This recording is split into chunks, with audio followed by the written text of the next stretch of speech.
नमस्कार. Questions in mind या YouTube चॅनलमध्ये मी डॉक्टर सर्वे सोमण तुम्हा सर्वांचं स्वागत करतो. अलीकडं भरपूर आजार वाढत आहेत.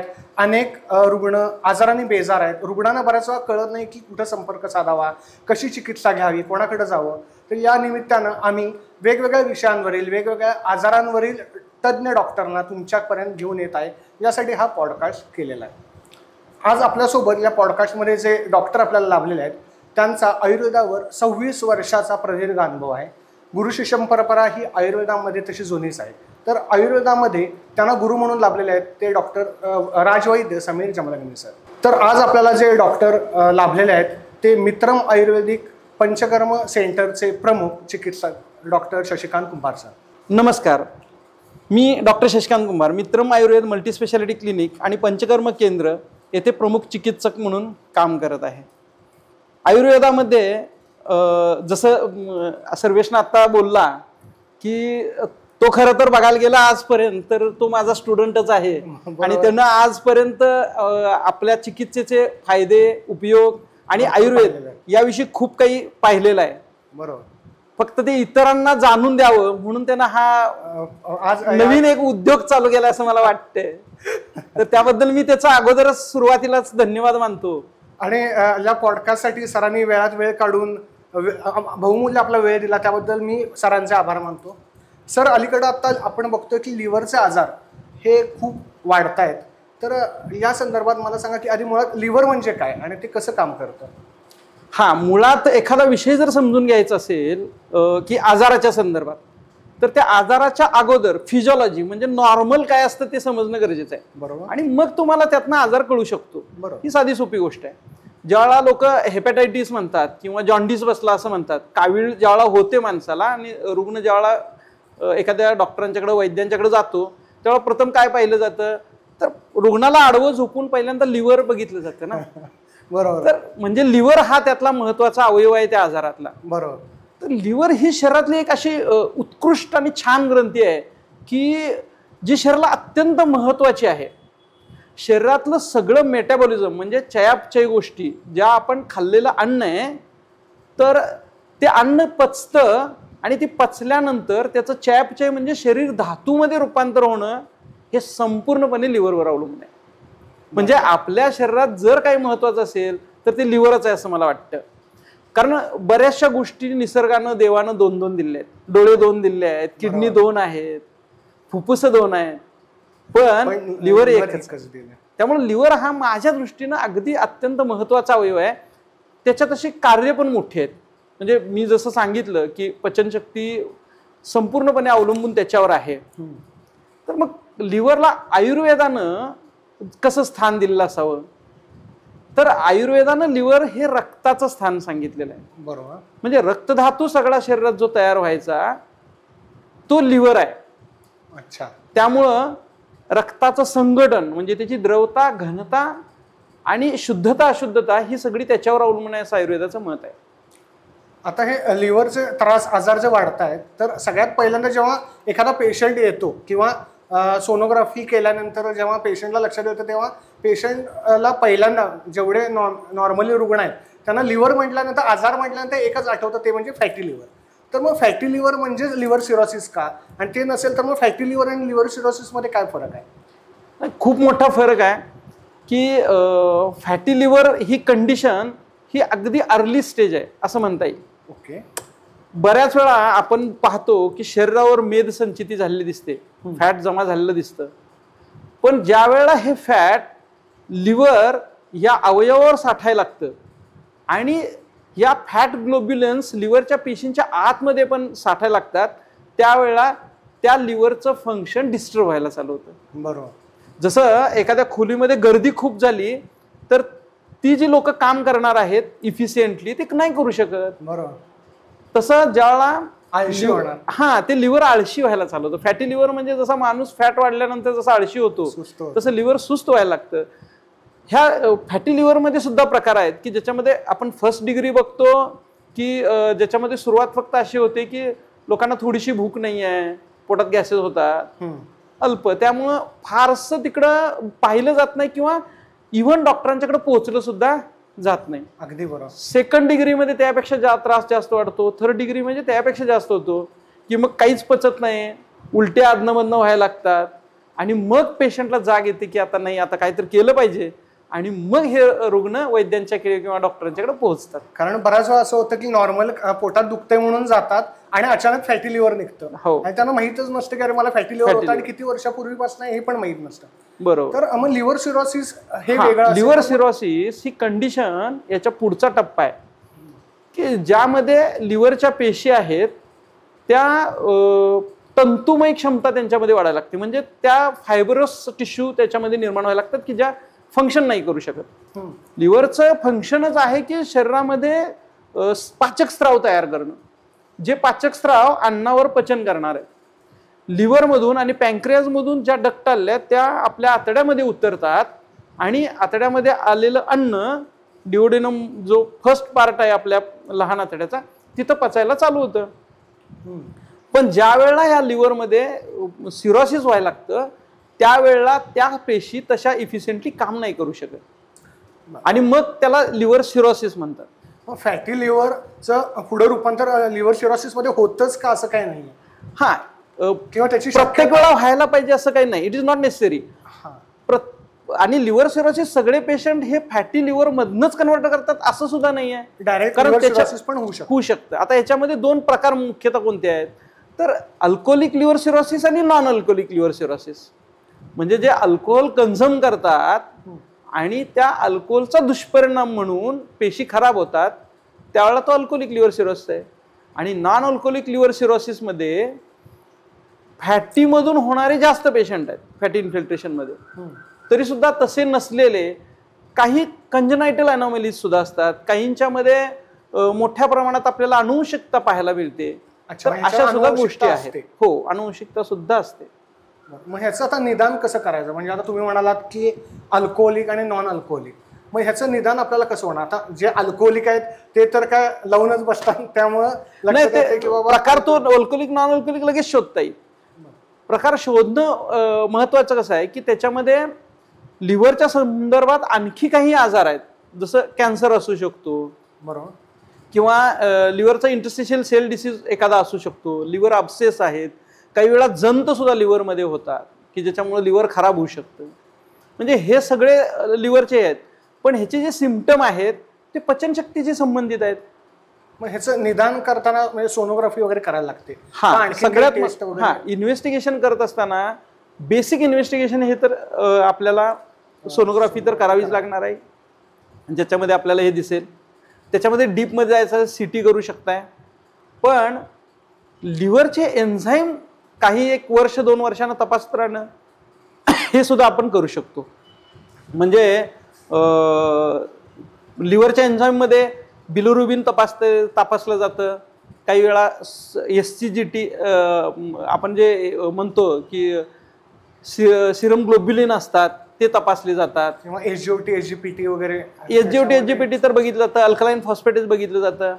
तर हे सगळे लिव्हरचे एन्झाईम्स पाहून त्याच्यावर सुद्धा डायग्नोसिस करू शकतो. असं कधी होतं का? म्हणजे मुळात पेशंट तुमच्याकडे आलाय किंवा आता हल्ली हे प्रमाण फारच जास्त वाढलंय तर त्रास काहीच नाही आहे आणि सहज एक नॉर्मल रुटीन म्हणून सोनोग्राफी केली किंवा हल्ली कॅम्प थ्रू केलं जातं की बाबा एक काय पुढं निघू नये म्हणून आधीच करूया आणि अचानक डायग्नोज झालं लक्षणं तर काय नाही आहेत, असं होतं का? नाही, होतं ना असं. फर्स्ट डिग्रीमध्ये तर 99% वेळा असं होतं की पेशंट दुसऱ्या कोणत्या तर कारणासाठी डॉक्टरांच्याकडे आलाय किंवा रुटीन एक्झामिनेशन चालू आहे आणि त्याच्यामध्ये सापडलेलं आहे, असं होऊ शकतं. आणि ह्याच्यात लक्षणं कशा प्रकारची असतात? आता ज्यांच्यात लक्षणं उत्पन्न होतात त्यामध्ये मी मगाशी म्हणालो तसं पहिल्यांदा भूक न लागणं, मळमळल्यासारखं होणं, पोट फुगणं, गॅसेस होणं, मलावष्टंभ, कधी कधी डायरिया सुद्धा होतो. अच्छा. काही वेळा अँबिक डिसेंट्री सारखी काही लक्षणं दिसतात की मोशनला 2-3 वेळा होतं, चिकट होतं, अशी लक्षणं दिसायला लागतात. आता याचा संबंध आपण आयुर्वेदाशी कसा आहे ते पाहू. आपण आता हे मॉडर्नचं सगळं पाहिलं की हेपॅटायटिसच्या विषयी, तर आयुर्वेदामध्ये लिव्हर हा महत्त्वाचा ग्रंथी मगाशी म्हटलं तसं सांगितलेलंच आहे की पचनशक्तीशी संबंधित आहे. आयुर्वेदात सगळं पचन होतं ते ग्रहणीत होतं म्हणून सांगितलेलं आहे. बरोबर. ग्रहणी हा अवयव म्हणजे आतड्याचा पहिला भागच की ज्याच्यामध्ये ह्या लिव्हरमधनं आलेलं पित्त उतरतं. तर ग्रहणी आजारांशी साधर्म्य साधणारी ही सगळी लक्षणं निर्माण होतात की ज्याच्यामध्ये पोट साफ नाही आहे, चिकट शेम संडासणार, भुकेमध्ये अनियमितता येणार. बरोबर. ग्रहणीमध्ये आणि काहीतरी मलामध्ये पण कधी घट्ट कधी पातळ असं. मुहुर्बद्धम मुहुर्द्रवम असं सांगितलंय, कधी घट्ट होईल कधी पातळ होईल. त्याचा ग्रहणीचा संबंध डायरेक्ट लिव्हरशी असतो. हा, लिव्हरचा. हो. आणि त्यामुळे तशी लक्षणं सगळी दिसतात. अग्नी म्हणजे पचनशक्ती. बरोबर. अग्नी म्हणजे पचनशक्ती की आपण खाल्लेलं अन्न सगळं भस्मीभूत करायला तो शरीरात असलेला अग्नीच उपयोगी पडणार आहे. पण तो अग्नी येतो कुठून? तर ते लिव्हरमधले जे एन्झाईम्स आहेत तेच म्हणजे अग्नी आपला. तो जेवढा ज्याचा चांगला तेवढी त्याची पचनशक्ती चांगली.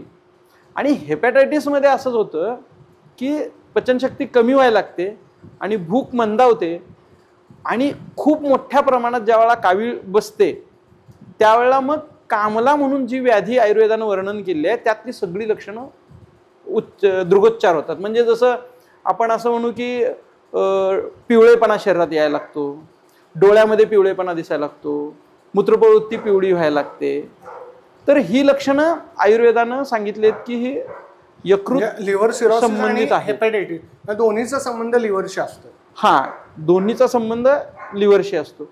आता ह्या लिव्हरच्या संदर्भात का होतोय ह्याचा विचार आपण करायला पाहिजे खरं. बरोबर. कारण नुसताच आजार जाणून घेऊन फायदा होणार नाही त्याचा.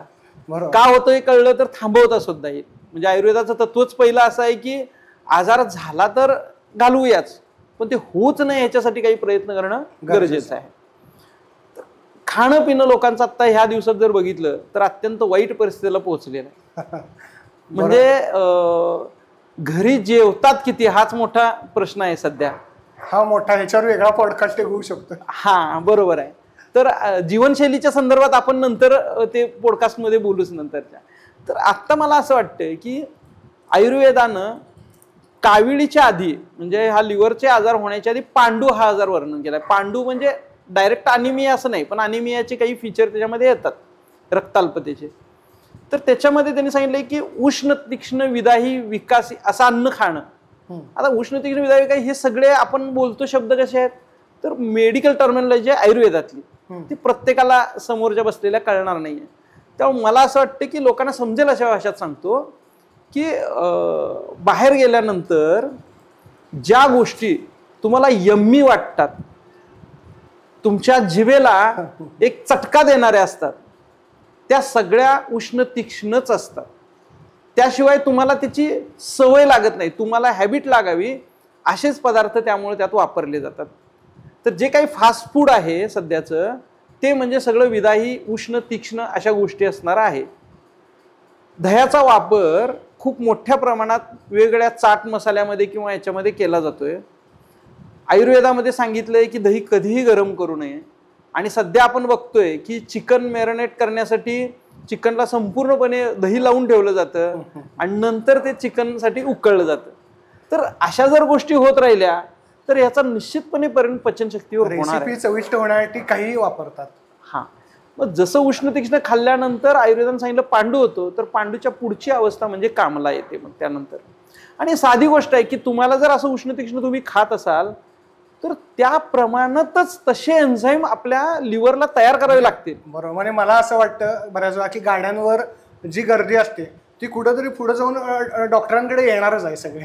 बरोबर आहे. आता विचार करा ना, पूर्वी पंचक्रोशीत एखादा डॉक्टर असायचा, बरोबर, एखादा वैद्य कुठल्या तर कोपऱ्यात एखाद्या गावामध्ये बसला असायचा आणि त्याच्याकडे सगळ्या 5 गावातली लोक यायची.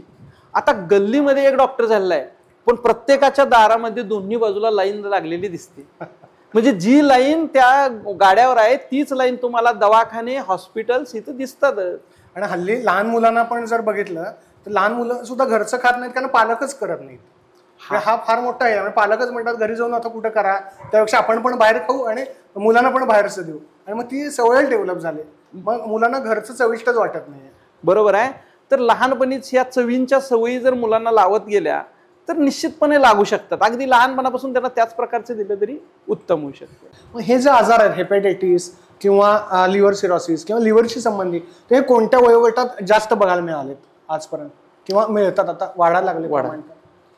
पूर्वी म्हणजे मला आता प्रॅक्टिसला 26 वर्ष झाली, तर सुरुवातीला असे पेशंट खूप कमी प्रमाणात मी पाहिलेले आहेत. आणि त्यावेळेला लोकांचं खाणं पिणं तसं होतं, त्यामुळं कदाचित फार मोठ्या प्रमाणात नसायचं. आणि मग लिव्हर सिरोसिसचे जे पेशंट दिसायचे तर ते अल्कोहोलिकचे जास्त असायचे, नॉन अल्कोहोलिकचे खूप कमी असायचे. मला असं वाटतं की ह्या 10 वर्षामध्ये मात्र रुग्ण वाढायला चालू झाले. आणि रुग्ण वाढायला चालू झाले ते त्यावेळचे जे होते ते 40, 50, 60चे असेच असायचे. पण अलीकडच्या काळामध्ये मी पाहतोय की हळूहळू याची वयोमर्यादा कमी यायला लागलेली आहे. म्हणजे 25-30 मधले सुद्धा रुग्ण मी पाहिलेले आहेत की जे लिव्हर सिरोसिस झालेले आहेत, आणि तेही सुद्धा नॉन अल्कोहोलिक. आणि जेंडरचा विचार करता मला आजपर्यंत असं आढळलंय की नॉन अल्कोहोलिक लिव्हर सिरोसिस मध्ये स्त्रियांना जास्त झालेले आहेत. पुरुषांच्या पेक्षा प्रिव्हेलन्स त्याच्या स्त्रियांच्या मध्ये जास्त आहे. आता ह्या मगाशी जी कारणं सांगितली आपण ती खाण्यापिण्याच्या संदर्भात होती. आता असं मला वाटतं की समोर जो रुग्ण बसलेला आहे तो म्हणजे काय एक यंत्र नाही, ह्या मोबाईल सारखा की मोबाईल समोर ठेवला आहे आणि ज्याचं यंत्रच आहे फक्त. तर माणूस म्हणजे शरीर, मन आणि आत्मा, ह्या तिन्ही गोष्टी एकत्र येऊन बनलेल्या आहे. तर मग अशा जर माणसाचा आपण विचार करत असो त्याच्या मनाचा विचार तर नक्की करायला पाहिजे. बरोबर आहे. तर चिंता, काळजी, स्ट्रेस, राग, द्वेष ह्या ज्या सगळ्या भावना आहेत ह्या भावनांचा शरीरावर नक्की परिणाम होतो. आता आपण जर मॉडर्न सायन्सचा विचार केला तर ते सुद्धा असा विचार करतायत सध्या की ह्या भावभावनांचा विचार ते एन्झाईम तयार होण्यावर होतोय आणि त्यामुळं आजार निर्माण होतात. पण आयुर्वेदात तर स्पष्ट 5000 वर्षापूर्वी सुद्धा लिहून ठेवलेलं आहे की विषादो रोगवर्धनाना, आणि चिंता आणि काळजी हे वात वाढवतात हे स्पष्ट लिहून ठेवलेलं आहे. त्यामुळं चिंता काळजी झाल्यानंतर रक्तदुष्टी पण होते, वाताचा पण परिणाम शरीरावर होतो, आणि या दोन्हींचा परिणाम मला जो दिसलाय तो लिव्हरवर मोठ्या प्रमाणात दिसलाय. म्हणजे नॉन अल्कोहोलिक लिव्हर सिरोसिस मध्ये मला स्ट्रेस हा फॅक्टर खूप मोठ्या प्रमाणात सापडला की ज्यांच्यामध्ये चिंता काळजी जास्त आहे तर त्यांना लिव्हर सिरोसिस नॉन अल्कोहोलिकचे प्रमाण वाढलेले आहे. आता अल्कोहोलिकमध्ये ऑब्व्हियसली की अल्कोहोलिक म्हणजे अल्कोहोल कन्झम्पशनमुळे होत असणार, तर असं काय आहे का म्हणजे त्याच्यामध्ये तुमच्या अनुभवातनं की बाबा एखादा पेशंट हा अल्कोहोल कन्झम्पशन एवढी वर्ष करतो आणि मग त्याला झालं, किंवा एखाद्यानं जस्ट अल्कोहोल कन्झम्पशन 6 महिनेच झाले, कधी पेशंट येत असतील की नाही मी ऑकेजनली ड्रिंक करतो किंवा मी डेली ड्रिंक करतो आणि मला अल्कोहोल लिव्हर सिरोसिस झालाय, तर असं काही पाहण्यात येते का? त्याला काय हे नाहीये की बाबा एवढ्या कालावधीमध्ये प्यायल्यावरच हे होणार किंवा असं काय आहे का? नाही, तेच खूप मोठा विषय आहे. चांगला प्रश्न विचारलास. कसं आहे, लोकांना वाटतं की खूप मोठ्या प्रमाणात दारू पिणारे त्यांनाच फक्त इंटरव्ह्यू करतो, कारण असे पेशंट सांगतात की उदाहरणं दुसऱ्याची देतात. म्हणजे अरे मी समजा दारू पितोय, तर मी दारू पित असताना माझं वय 70 आहे, मी 25 वर्ष पितोय, मला काय झालं नाही, आणि शेजारचा 1च वर्ष प्यायला आणि त्याला काहीतरी झालं, म्हणजे मी फिट आहे, मला काय फरक पडत नाही. तर हे थोडं पिणाऱ्यांमध्ये पण असतं की मला काही होऊ शकत नाही, किंवा शेजारच्याला झालं तर कम्पॅरिझन हे होतं. बरोबर आहे. नाही, हा तर नेहमीच बोलला जाणारा विषय आहे. मला असं वाटतं की देवानं ज्यावेळेला एवढ्या सगळ्या लोकांना तयार केलं किंवा निसर्गानं तयार केलं असं म्हणतात, तर हाताची बोट सुद्धा 5 सारखी दिलेली नाही. बरोबर. एक माणूस दुसऱ्या माणसासारखा असूच शकत नाही. बरोबर आहे ना? मग लिव्हर हे प्रत्येकाचं सारखं असावं का? नाही ना. प्रत्येक घराची चूल वेगळी, तर मग आपल्या इथं जो अग्नी आहे म्हणजे जे लिव्हर देवाने दिलंय ते प्रत्येकाचं वेगळंच असणार ना. बरोबर. अगदी समोर असणारी गोष्ट आहे. मग असं आपण कधी करू शकू का की नाही माझं लिव्हर कसं आहे बघतो जरा दारू पिऊन, चांगलं असलं तर चांगलं राहील, वाईट असेल तर खराब होईल. कारण विस्टन चर्चिलच्या बाबतीत असं बोलतात की तो इतकं दारू प्यायचा, खूप मटण खायचा, चिकन खायचा, कोंबड्या खायचा, खूप मोठ्या प्रमाणात अपथ्य करायचा, आणि त्याला त्याचे डॉक्टर सांगायचे की तू आता लगेच मरून जाणार आहेस, एवढं असलं करतोयस तू, एवढं वजन वाढलंय तुझं, तर मग जगूच शकणार नाहीस. ते सगळे डॉक्टर मेले तरी तू 100 वर्षापर्यंत जिवंत राहिला. म्हणजे याचा अर्थच असा आहे की निसर्गानं दिलेलं लिव्हर प्रत्येकाला वेगळं आहे.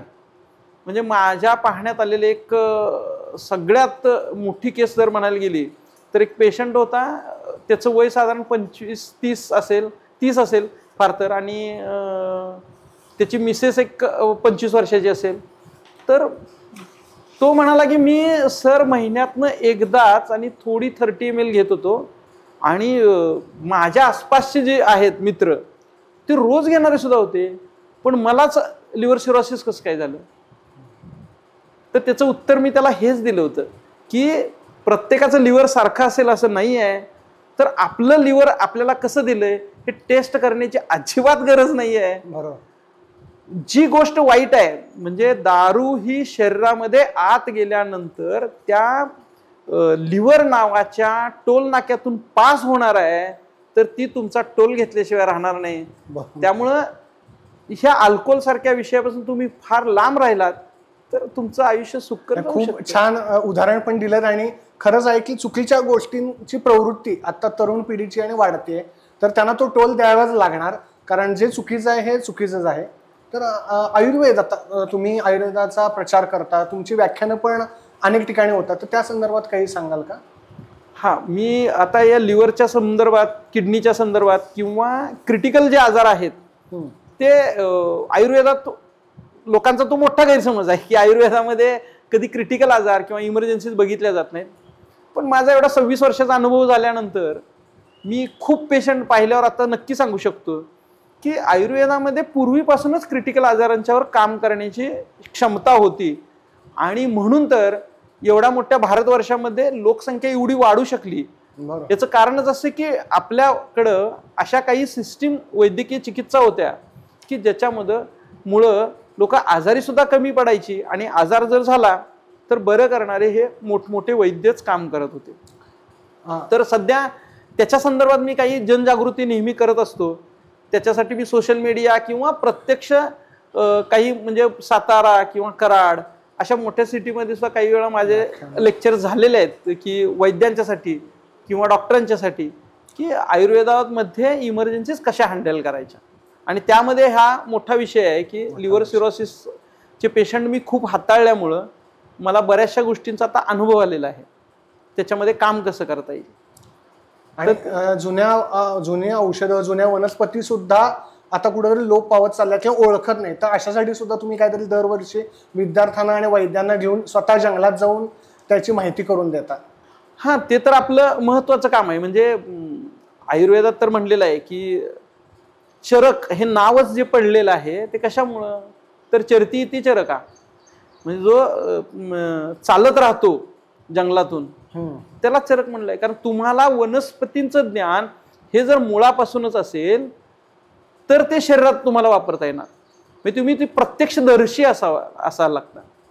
आणि हे लोकांच्यात किंवा विद्यार्थ्यांच्यात रुजावं म्हणून काही विद्यार्थ्यांना वैद्यांना घेऊन आम्ही जंगलात जात असतो आणि तिथं त्या वनस्पतीची पूर्ण माहिती देतो की वनस्पती ओळखायची कशी, ओळखल्यानंतर ती वापरायची कशी, आणि त्यासाठी काय काय आपल्याला कल्टिवेशनसाठी, नुसतं फक्त जंगलातीलच नव्हे तर तुम्ही स्वतः लावली पाहिजेत अशी झाडं आणि मग ती वापरली गेली पाहिजेत.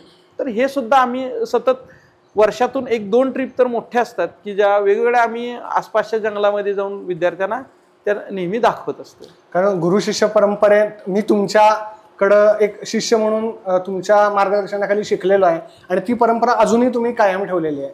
त्याबद्दल म्हणजे काय म्हणतात, आयुर्वेद शास्त्रच तुमचं ऋणी राहील. कारण हे शास्त्र पुढं पास ऑन होण्यासाठी तुमच्यासारखे गुरु असणं हे देखील तेवढंच गरजेचं नाही. पण आयुर्वेद ऋणी राहण्यासारखा इतका मोठा वैद्य तर मी नाही आहे. पण मीच आयुर्वेदाचा एवढा ऋणी आहे की मी काही पहिली वर्ष जी 10 वर्ष ॲलोपॅथीची प्रॅक्टिस केली मॉडर्न मेडिसिनची, ज्याच्यामध्ये मी 16 बेडेड मॅटर्निटी सर्जिकल होम चालवत होतो, तर ते सगळं पाहिल्यानंतर माझ्या लक्षात आलं की आपल्याला एखादा फक्त आजार बरा करणं एवढं आपलं उद्दिष्ट असता कामा नये, तर माणूसच बरा झाला पाहिजे. समोर बसलेला जो माणूस आहे तो शरीर आत्मा मन घेऊन आपल्याकडे आलेला आहे आणि त्याचं तो फक्त एका दुखण्यासाठी आलाय म्हणून तेवढं दुखणं बरं करणं ही वरवरची मलमपट्टी ठरेल.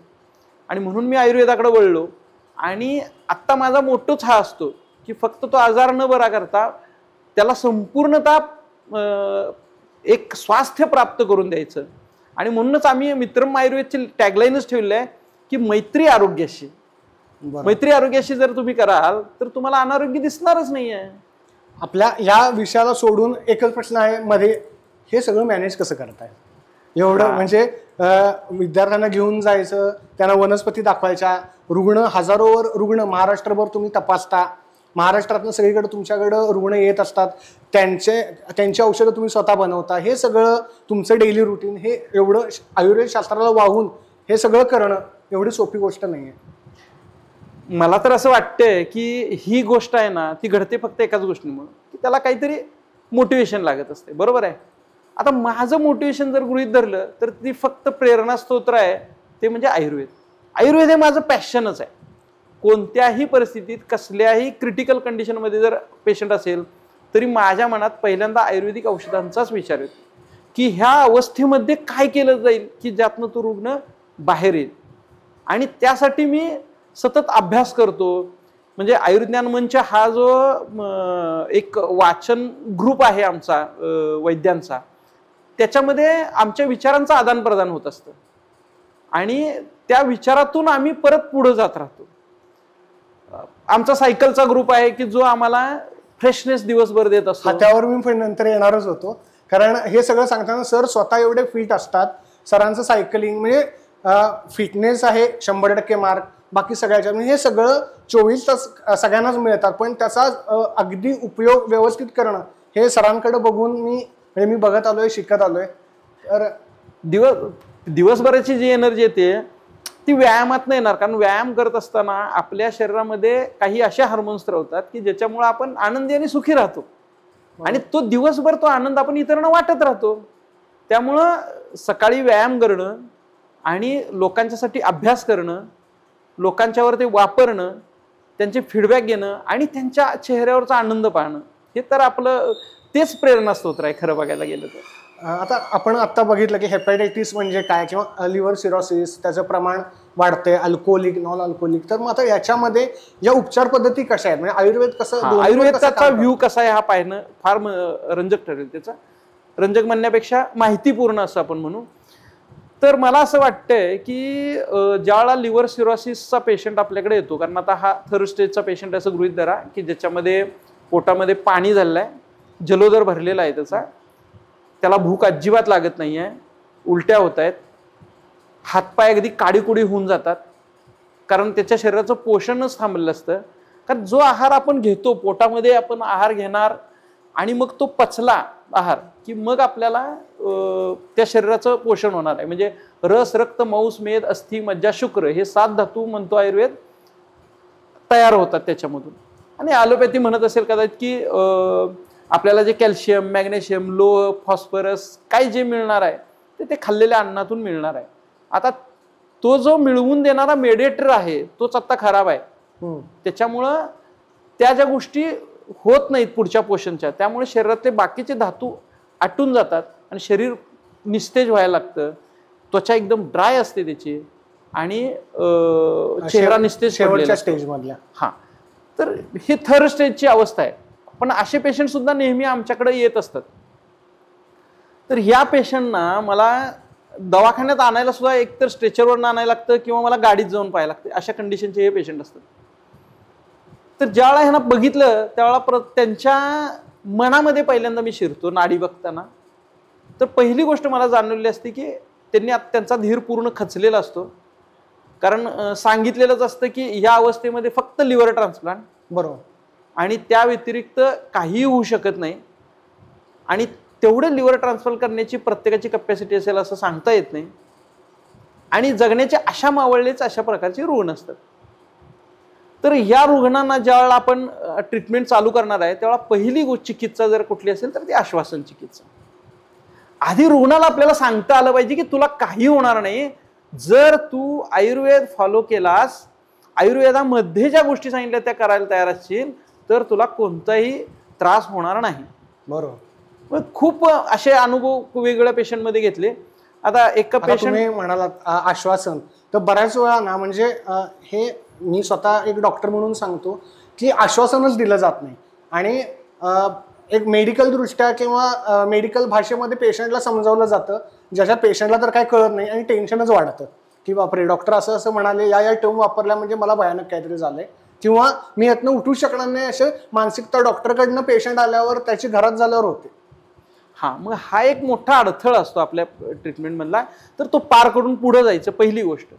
दुसरी गोष्ट, अशा प्रकारचे जे रुग्ण असतात ज्यांचा अग्नी विझलेला आहे, मिनमिनता दिवे असल्यासारखा त्याचा अग्नी आता आहे, तर त्याला प्रोटीन पावडर खायला देणं किंवा खूप मोठ्या प्रमाणात अंडी देणं किंवा त्याला खूप प्रोटीन आहार खायला घालणं हे काही शक्य होणार नाही. जड आहे. म्हणजे जसं मॉडर्न मेडिसिन समजतं तसं ते पचणं अवघड आहे त्याला. त्यामुळे आयुर्वेद पहिल्यांदा अग्नी बघतो आणि अग्नीचा विचार करूनच आहार ठरवतो. त्यामुळे पहिली गोष्ट त्याच्यात करावी लागते की रुग्णाला पूर्णपणे गाईच्या दुधावर ठेवावं लागतं. हीच त्याची खरी ट्रीटमेंट आहे. की बाकी काहीच घ्यायचं नाही, अन्नाचा एकही कण नाही आणि पाण्याचा एकही थेंब नाही, जे काय असेल ते जे काय असेल फक्त गाईचं दूध. आता हे ज्यावेळेला आयुर्वेदिक वैद्य म्हणतोय त्यावेळेला बऱ्याच जणांच्या शंका उपस्थित होतात, भुवया उंच होतात की मग माणूस जगेल कसा, की जर फक्त दूधच घेणार असेल.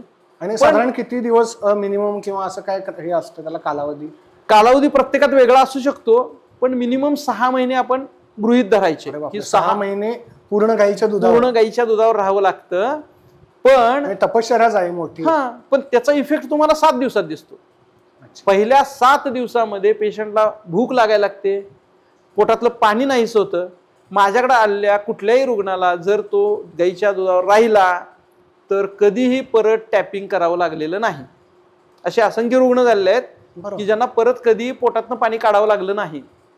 तर इतका त्याचा चांगला इफेक्ट येतो. शरीराच्या पोषणाविषयी जर म्हणालात तर बऱ्याच जणांना असं वाटतं की समजा दुधामध्ये सोडियम असू शकतं का, म्हणजे मीठ असू शकणार नाही ना, दूध फाटेल. बरोबर.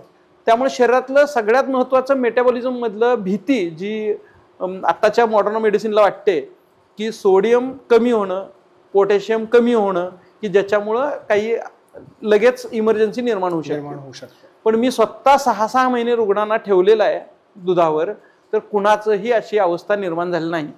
उलट आणखीन एक अनुभवून उदाहरण देतो की माझे एक मित्र आहेत, डॉक्टरच आहेत, त्यांच्या आईंना हे झालं होतं, लिव्हर सिरोसिस आणि असायटिस होता.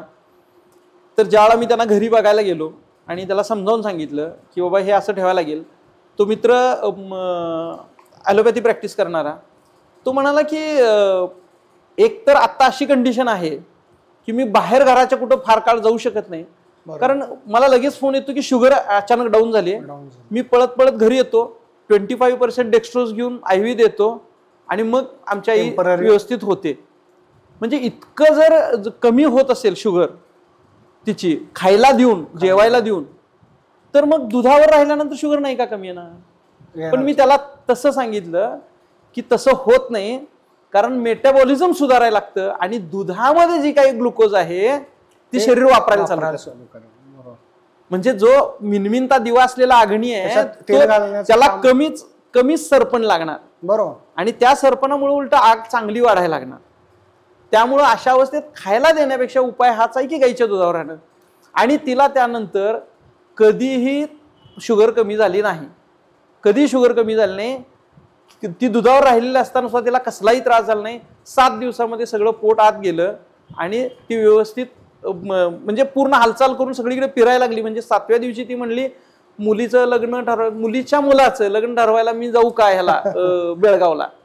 तर हे कशामुळे घडलं, तर आपण ज्या पद्धतीने अग्नीचा विचार करतो तसा इतर शास्त्र करू शकत नाही असं मला वाटतं.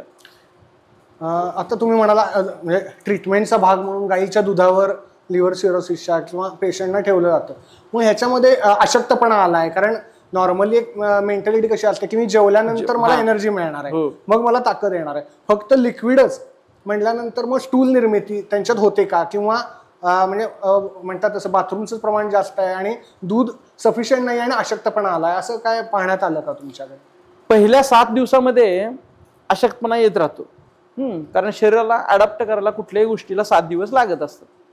7 दिवसानंतर शरीर ते अडॉप्ट करतं.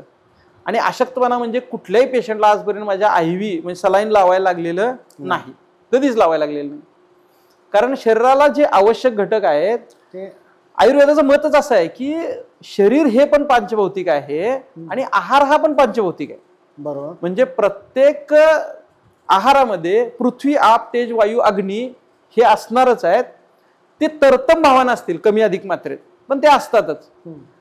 मग शरीराचं पोषण होताना हे पंचतत्व ओढून घेतलं जाणार आहे, तर ते ज्यावेळेला सगळंच्या सगळं ओढून घेतलं जाईल त्यावेळेला शरीर सुघटित राहणार आहे आणि चांगलं राहणार आहे. आता ह्याला एक फार मोठं उदाहरण देतो. पॅपिलॉन नावाची मोठी कादंबरी आहे, फार सुंदर, म्हणजे जगप्रसिद्ध कादंबरी आहे. आणि त्याच्यातला तो लेखकांनी आहे ज्यानं स्वतःविषयी ते लिहिलेलं आहे. तर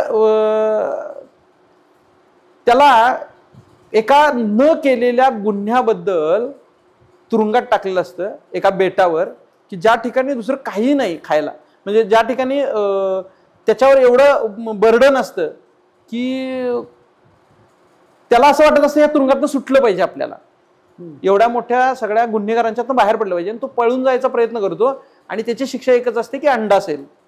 अंडा सेल म्हणजे असं असतं की एक छोटीशी रूम की ज्याच्यामध्ये हातपाय सुद्धा लांब करता येऊ नयेत, प्रकाश कुठेही नसतो आणि खायला काही द्यायचं नाही, प्यायला सुद्धा काही द्यायचं नाही.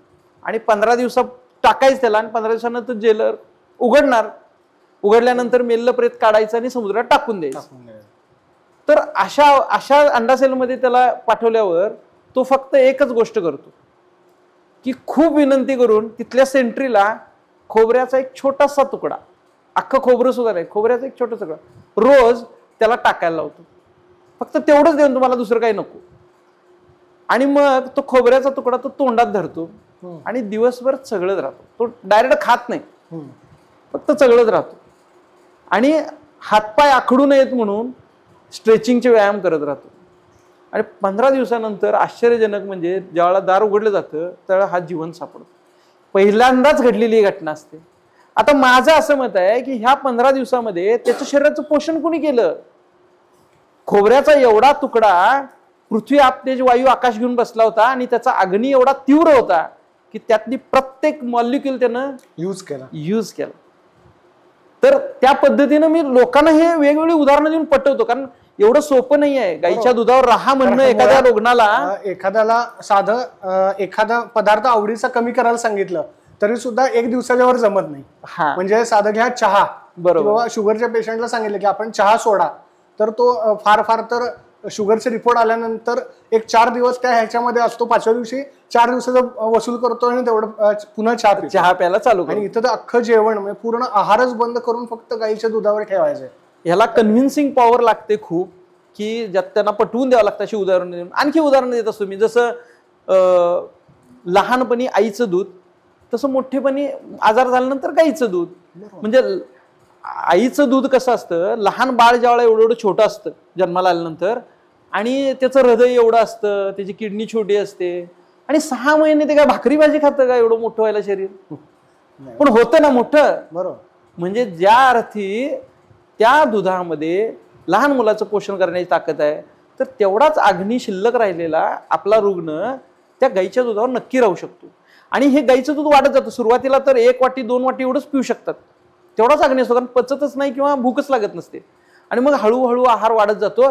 ज्या दिवशी तो 2-2.5 लिटर दूध पितो आणि पचवतो त्या दिवशी त्याची बरी व्हायची प्रोसिजर चालू होते. म्हणजे तो खूप चांगला होतो, त्याला आहारावर घेता येतं नंतर. आणि मग हे दूध चालू असताना बाकीच्या औषधं पण महत्वाचं आहे. म्हणजे फक्त दूध हा काही एक पोषणासाठी सांगितलेला मी अग्नी बघून केलेली गोष्ट, तो पथ्याचा विचार झाला. महत्वाची आहे ती त्याच्यामध्ये वापरली जाणारी औषधं.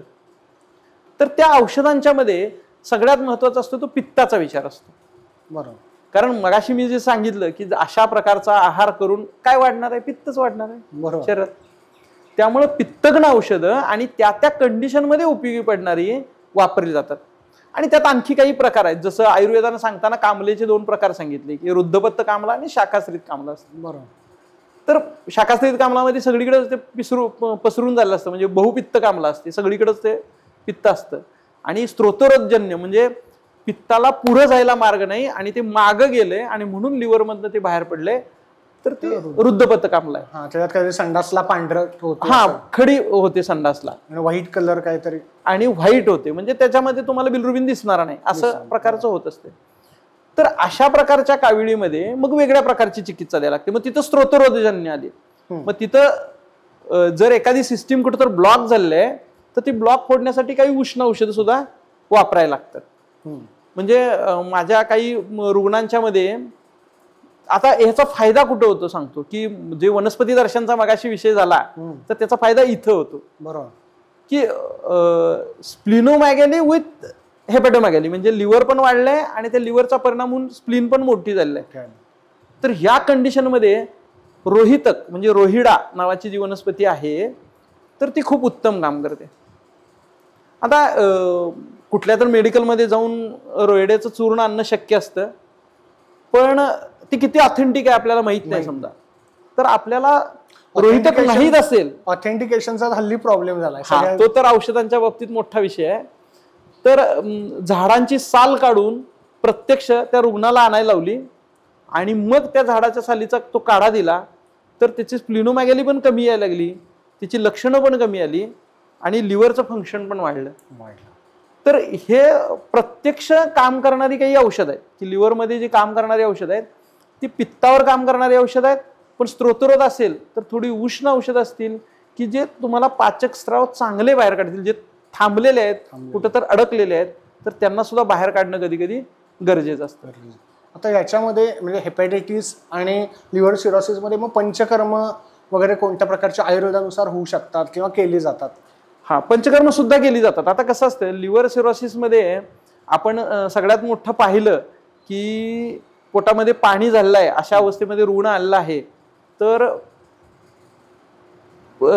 अर्कपत्र म्हणजे रुईची पानं ही तेलामध्ये गरम करायची, मोहरी तेलामध्ये शक्यतो, आणि ती पोटाला पूर्ण पसरायची आणि एक धोत्रासारखं कापड घेऊन गुंडाळून टाकायचं त्याला. हे एक छोटंसं कर्म आहे की जे घरी कोणी करू शकतं. लेप ज्या प्रकारे आपण घालतो त्या प्रकारे हा पानांचा केलेला लेप किंवा स्वेदन म्हणू शकतो की थोडासा घाम आणण्यासाठी केलेली कृती की ज्याच्यामुळे ते पाणी कमी व्हायला उपयोगी पडतं. त्याबरोबर विरेचन ही चिकित्सा श्रेष्ठ या अवस्थेमध्ये, म्हणजे नित्य विरेचन सांगितलेलं आहे. असायटिस म्हणजे जलोदरमध्ये नित्य विरेचन म्हणजे रोजच त्याला पोट साफ झालं पाहिजे. कारण हे जे रुग्ण दिसतात हेपॅटायटिसचे म्हणजे जे लिव्हर सिरोसिसचे आहेत तर त्याच्यामध्ये स्त्रोतरोध खूप असतं, म्हणजे 2-2, 3-3 दिवस त्यांना कसलंच मोशन लावत नाही आणि त्यामुळे लोकांना वाटतं वर्ण खात नाही, कमी अन्न जातं म्हणून त्याचं मोशन होत नाही, पण ती घाण पोटात साठायला लागते. आणि आपण मॉडर्न मेडिसिनचं जर बघितलं इन्व्हेस्टिगेशन त्याच्यामध्ये रुग्ण किती खराब झालाय बघायचं असेल तर अमोनिया बघितला जातो, ब्लडमध्ये अमोनिया वाढलाय का बघितलं जातं. तर तो अमोनिया वाढला असेल तर तो अमोनिया कुठनं वाढतो, तर अन्न जे बाहेरच पडलेलं नाही ते स्त्रोतरोधून आत साठलेलंच आहे तर ते कुजल्यासारखं होतं आणि कुजल्यानंतर त्यात अमोनियाच तयार होणार ना, गॅसेस तेच आहेत. आणि म्हणून त्या काळात आयुर्वेदानं सांगितलेलं आहे की नित्य विरेचन देणार, त्यांना रोजच पोट साफ झालं पाहिजे. तर त्यासाठी वेगवेगळे प्रकारचे औषधं सुद्धा सांगितलेले आहेत. पण त्याबरोबर महत्वाचं सांगितलंय ते गोमूत्र, बरं का, हेपॅटायटिस मध्ये आणि लिव्हर दोन्हीमध्ये. हा, दोन्हीमध्ये गोमूत्र. फक्त गोमूत्र हे उष्ण तीक्ष्ण आहे त्यामुळे वैद्यांच्या सल्ल्यानं वापरलं पाहिजे. बरोबर. की प्रत्येक रुग्णाला लगेच गोमूत्र चालू करता येणार नाही. काही रुग्णांना पाहायला पाहिजे, त्याचं नाडी बघायला पाहिजे, त्याची लक्षणं पाहायला पाहिजे आणि त्या पद्धतीनं गोमूत्र त्यांनी सांगतील त्या मात्रेमध्ये जर चालू केलं तर रोज विरेचन होणार व्यवस्थित, पोटाचा आकार कमी होणार आणि पाणी कमी व्हायला चालू होतं. त्यामुळे गोमूत्र हे विरेचनात श्रेष्ठ. तर पंचकर्म कुठलं? विरेचन सगळ्यात.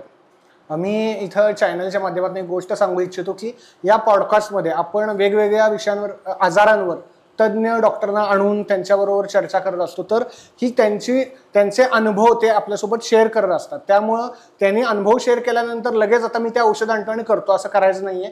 तर त्या डॉक्टरना संपर्क करा किंवा त्या संबंधी जर कोण डॉक्टर असतील त्यांच्याशी संपर्क करा. सरांना जर संपर्क करायचा असेल तर त्याची लिंक डिस्क्रिप्शन बॉक्समध्ये खाली दिलेली आहे, तिथं तुम्ही जाऊन डिस्क्रिप्शन लिंकमध्ये सरांचा नंबर आहे तो घेऊन त्यांना कॉन्टॅक्ट करू शकता.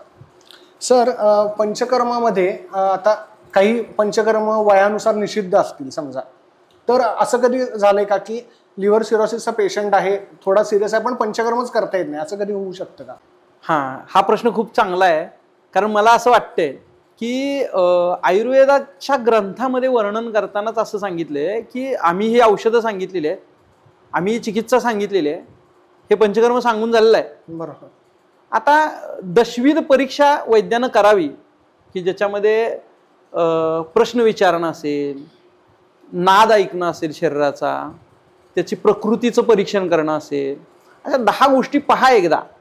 आणि ह्या सगळ्या पाहिल्यानंतर तुम्ही त्याचा तर्क लावायचा आहे की ह्याच्यामध्ये काय केलं जाईल असं. आणि त्याच्यामध्ये युक्ती नावाचं एक प्रमाण वापरायचं आहे आणि ते युक्तिपूर्वक करू शकता. म्हणजे समजा एक 94 किंवा 95 वर्षाचा तुम्ही म्हणताय त्याबद्दल एक माणूस आहे आणि ज्याला पंचकर्म करणं आवश्यक वाटते आता वैद्याला, पण प्रकृती त्याची चांगली आहे, वय जास्त आहे पण प्रकृती चांगली आहे, बलाचं परीक्षण होतं, त्यानंतर सत्वाचं परीक्षण होतं, सत्व कसं आहे त्या माणसाचं.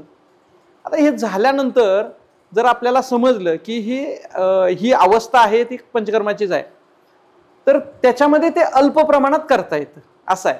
म्हणजे समजा एखाद्या पेशंटला विरेचन म्हणजे काय तर जुलाब करून घेणं. मग अशी मी सांगायचं विसरलो, कारण इथं ऐकणारे प्रेक्षक सुद्धा त्यांना समजलं पाहिजे. मग अशी विरेचन जे पंचकर्म आहे त्याच्यामध्ये काय केलं जातं, पोटामध्ये काही औषधं दिली जातात आणि जुलाब करून घेतले जातात. हे लूज मोशन्स असतात, त्याच्यामुळं पोटातलं पाणीच फक्त कमी होत नाही तर शरीरातले दोष सुद्धा बाहेर पडतात आणि ते पित्त बाहेर गेल्यामुळं शरीर नॉर्मल व्हायला चालू होतं.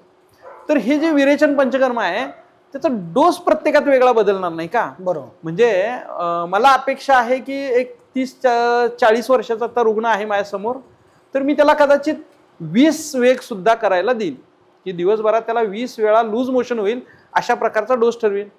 हा, पण आता 92 किंवा 95 वर्षाचा आजोबा आहेत की ज्यांना लिव्हर सिरोसिस आहे आणि पोटात पाणी झालेलं आहे, तर मी त्यांना 5 किंवा 6च वेग करून देईल.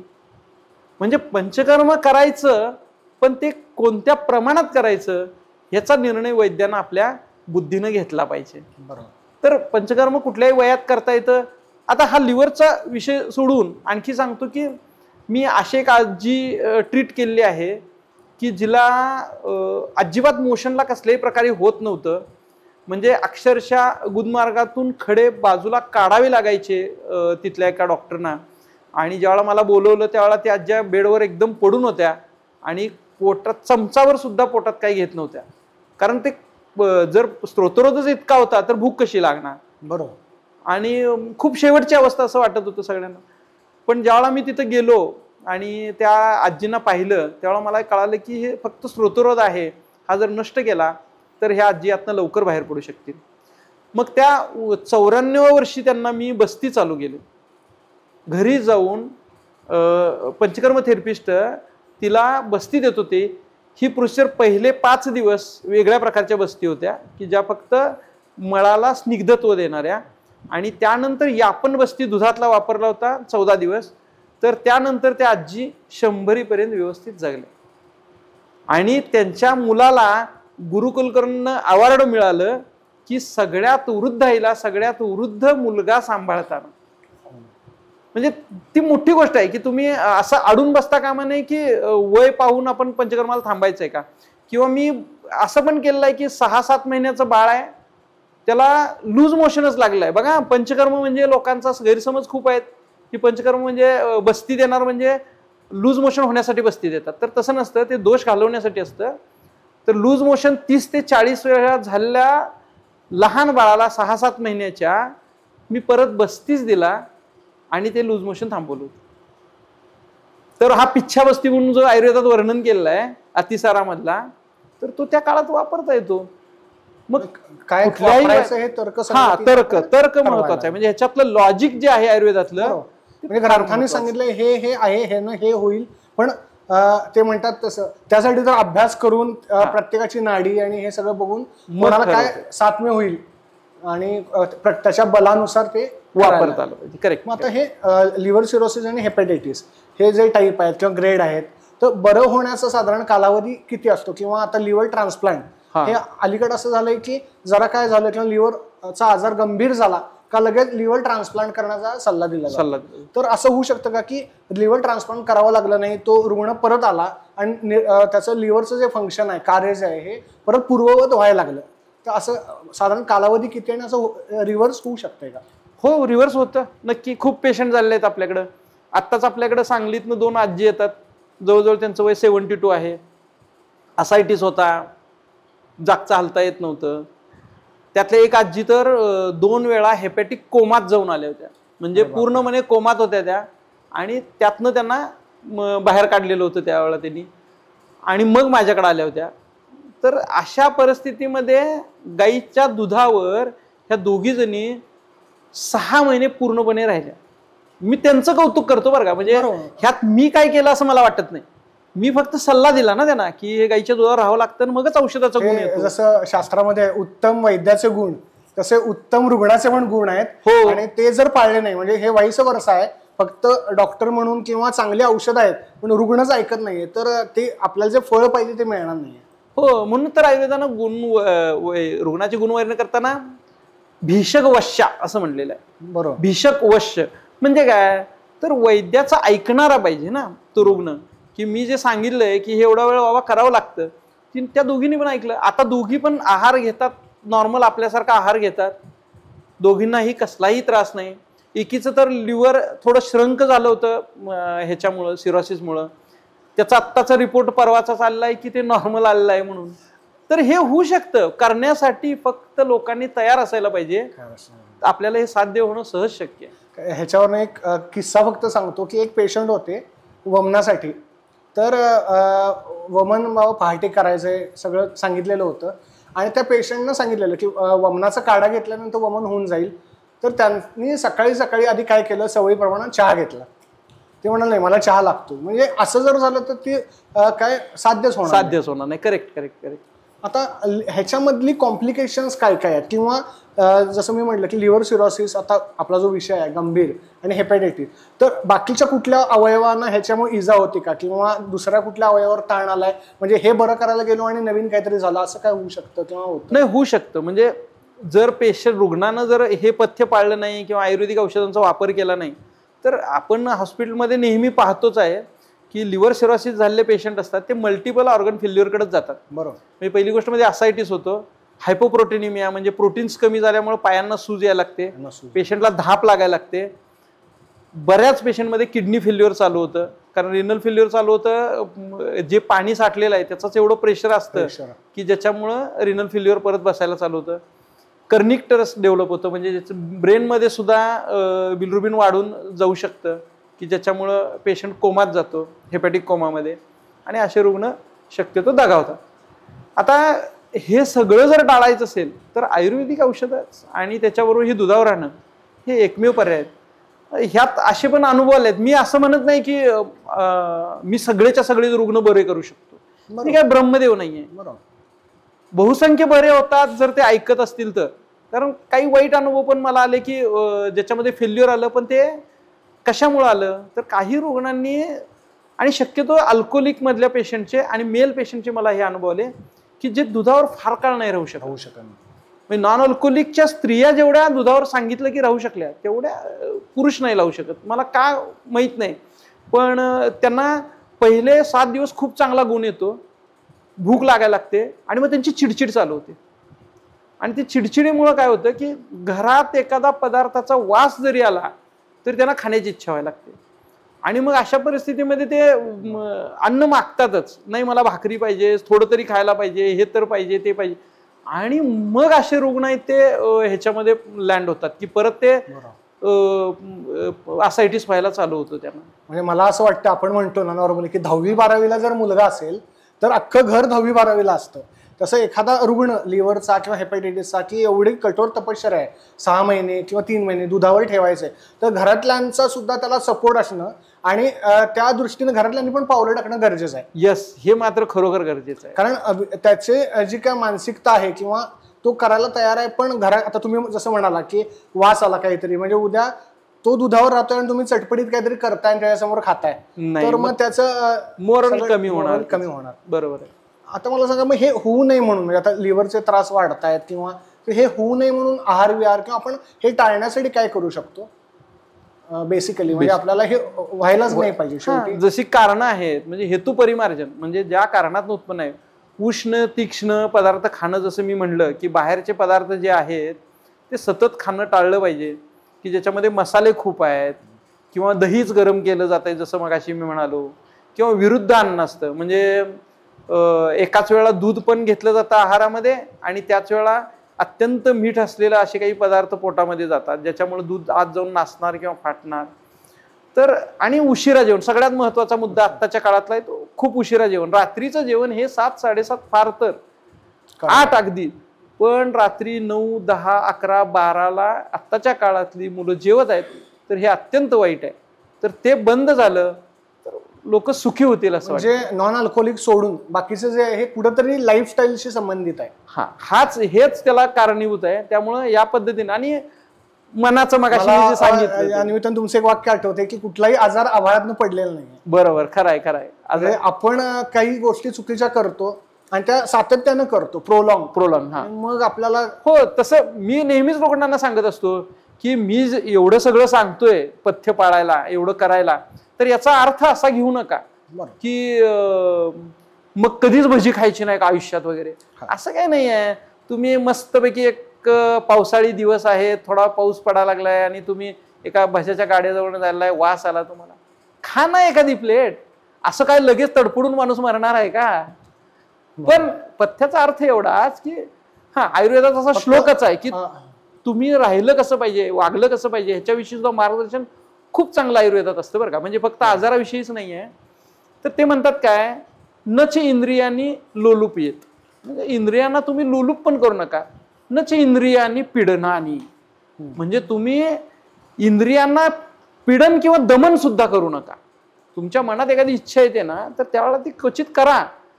म्हणजे भजी खाऊ वाटली तर क्वचित कधीतरी खाल्ली तर चालते, पण मला आठवड्यातनं 5 वेळा लागते असं ज्या दिवशी व्हायला लागेल त्या दिवशी आजारात तुम्ही जाणार. हे सगळं म्हणजे दूध चालू असताना नव्हे. नाहीतर बऱ्याच जण असं हे होतंय की दुधाबरोबर हे असं अपत्य करावं का, तर तसं नव्हे. ते रुग्णांसाठी नाही, सामान्य माणसाविषयी. आणि दुधावर जे आपण बोललो आता, तर त्यानंतर नॉर्मल जेवणावर यायला साधारण किती कालावधी लागतो पेशंट?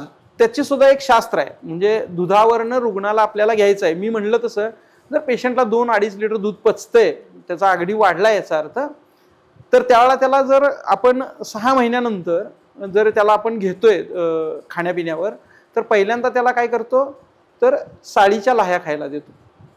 दूध आणि साळीच्या लाह्या असं प्रकारे चालू राहतं. साळीच्या लाह्या म्हणजे भाताच्या लाह्या असतात, आपण ज्या नागपंचमीला किंवा लक्ष्मीपूजनला वापरतो. ते झाल्यानंतर आपण त्याला कधी कधी कुळथाच्या कडणावर ठेवतो. काही दिवस सांगितले आयुर्वेदाने की दूध बंद करायचं आणि कुळीथ म्हणजे जे